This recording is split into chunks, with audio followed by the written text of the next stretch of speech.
continuing our volunteer spotlight series, and I'm here with Megan Jones. Hi. And we're so excited to have you here, Megan. Why don't you go ahead and tell us a little bit about yourself? So I've been coming here for my whole life. Yeah. My dad grew up here too. Right now I'm in school to be a teacher.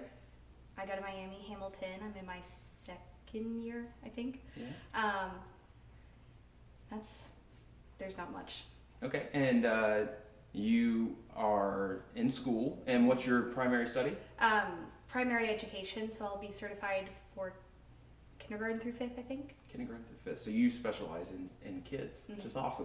awesome. So you've been here for St. Clair for ever since you grew up, right? And there's actually a picture of you in the kids area, and Yeah. can you tell us a little bit about that? So I hated going away from my parents when I was young. So when they used to take me back to the nursery or go upstairs, I would cry. Mm-hmm. But I have very fond memories of being here. There used to be a big family that came to this church, and they don't go here anymore. Some of them do, but the kids don't. Mm-hmm. So that made up a lot of our youth group and our children's church. Okay. But I had a lot of friends here. I had a best friend that I met here, and now she lives in New York. Oh, wow. So Oh, okay. So, over your period, so let's talk about your serving. So one thing that you do serve, you're serving here at the church now, and you're serving in the kids ministry, which is awesome because that ties directly to your career education plan. Mhm. So what have you taken from that opportunity to serve, and how has that affected you personally? well, it got me coming here every week, first of all. When my mom said that you were starting here and you had a kid, I automatically said yes to coming and helping with Riley, and it's my favorite thing to do. I look forward to every single Sunday being here. That's awesome. And you recently had a witness opportunity, I guess, talking with one of your friends and sort of encouraging him to volunteer as well. Can you tell us about that at all? So my mom had asked me if I had any friends who were in education who were willing to volunteer here. So I reached out to someone from high school who I know is in the education program at a different school, and she's going to start volunteering. She's been here once, and there's not a lot because we don't have very many kids coming, but hopefully as there are more kids that are coming, she'll be able to do more with them.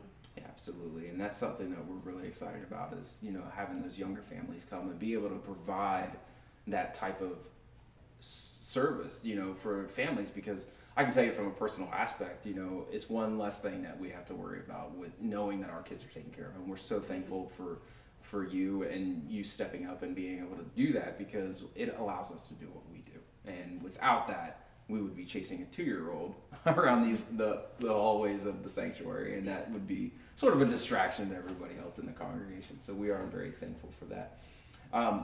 So that, I guess we sort of talked about that already, but what led you to make that commitment? I mean, because you grew up in the church, and then there was a period of time where you weren't coming to the church, and now you're back. So talk us through that and what led you to make that commitment to come back and serve.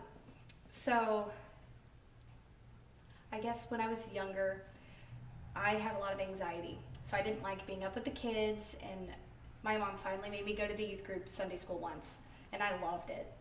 But that's when there were people coming, and then that youth pastor left, and we got a new one. And I was coming every Sunday night with him. He was amazing.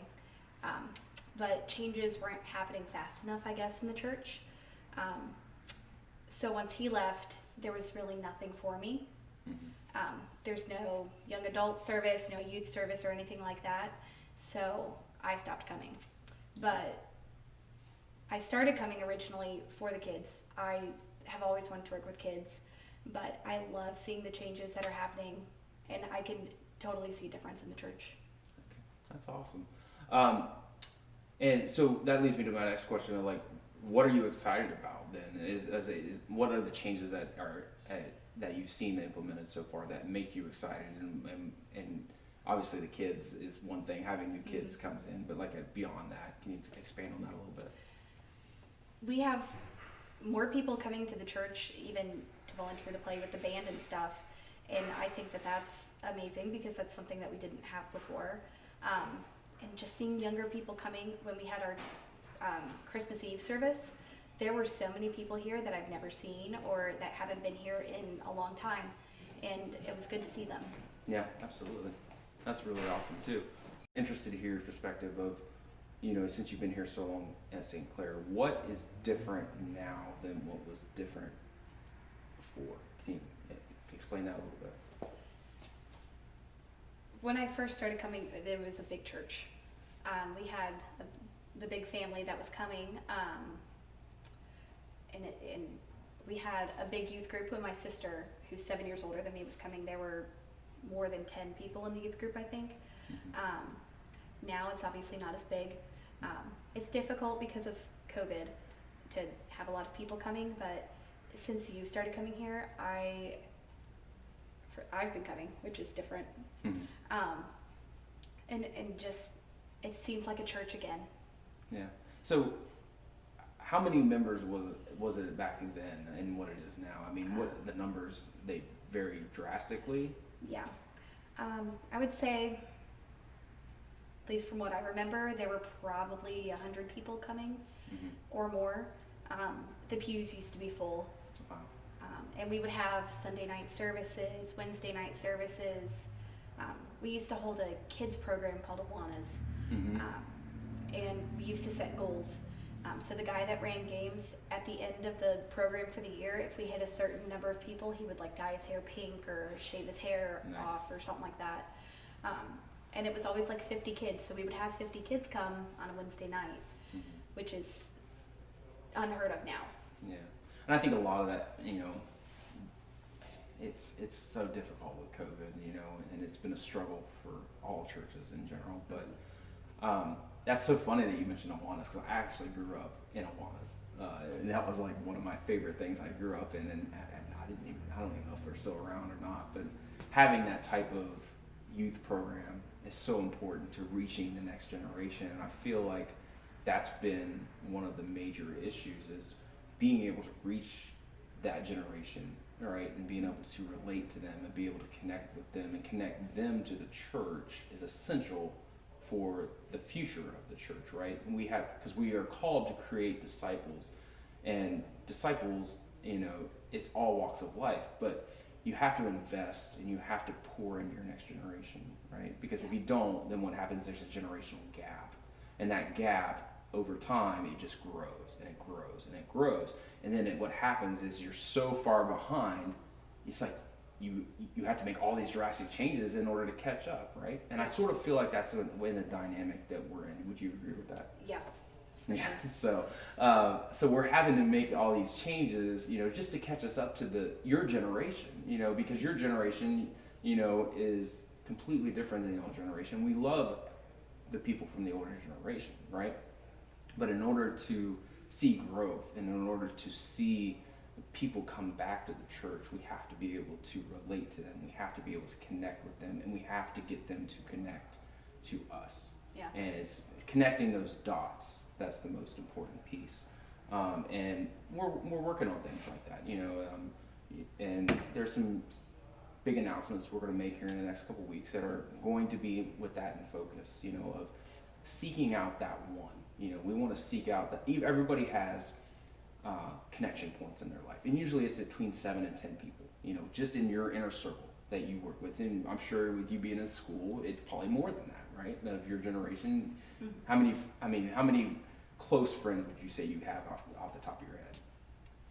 Probably 5 or more. 5 or more. Yeah. So if you invited those 5 people and you were able to connect them into this church, right?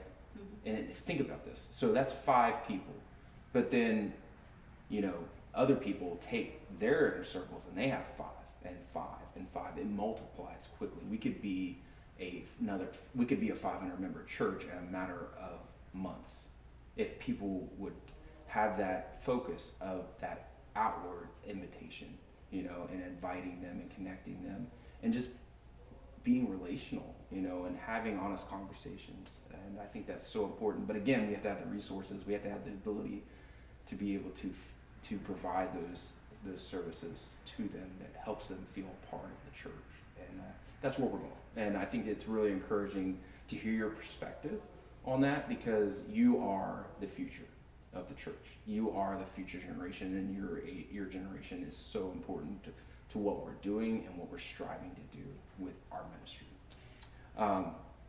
So going back to service just for a minute, and we sort of talked a little bit about, spiritual walk and like that, and being relational, but how has the serving opportunity of serving with the kids affected your personal walk with Jesus? I feel closer to Jesus now than I have since I stopped coming. Obviously, when I was coming here every Sunday, morning and night, I felt really close to God, but when I stopped coming, I just kind of lost it. In ways, I still felt close to God, but not like when I was coming. But because there was nothing for me, I felt like I didn't relate to the people at all. Mm-hmm.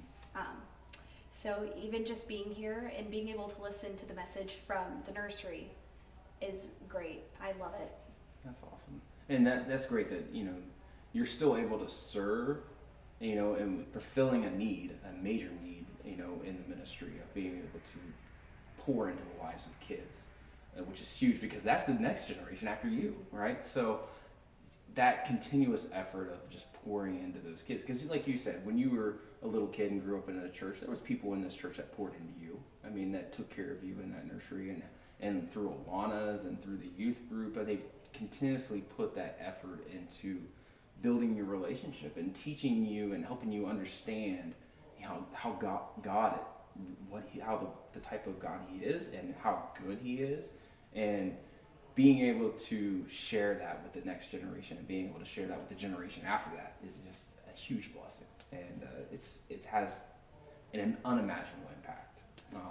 And I think that's what we need to get back to as a church, is just having that outward approach and pouring into the generations where the gap is, and to fill that gap. And I think it's a step in the right direction, and I think God will honor that 100%. We're already seeing growth virtually because of COVID, which is amazing because of the fact that with the current situation and circumstances, there's a lot of churches that are closing their doors, and statistics show us that there is actually more churches closing their doors on a yearly basis than there are churches opening, and that's a significant issue and a problem that needs addressed. And the way we do that is just by having these conversations, just being honest with each other, being open, and not being afraid to share our faith, with others, I think is huge. So again, thank you so much for what you're doing, and we're so glad to have you back and have you plugged in, and we look forward to having your friend that's going to be joining us shortly. I think that's going to be a huge blessing for her, and can't wait to hear her feedback from her experience here. And we're going to continue to do this because it's so important just to be able to share each other's perspectives and different generational perspectives of the church and what God is doing in everybody's lives. Thank you so much for your time. We are so excited to have you be a part of this. And again, this is just another testament to serving in the church, and having someone in your generation step up and take on that responsibility is huge. And we are just so thankful for that. So thank you so much, and we'll see you guys again next week.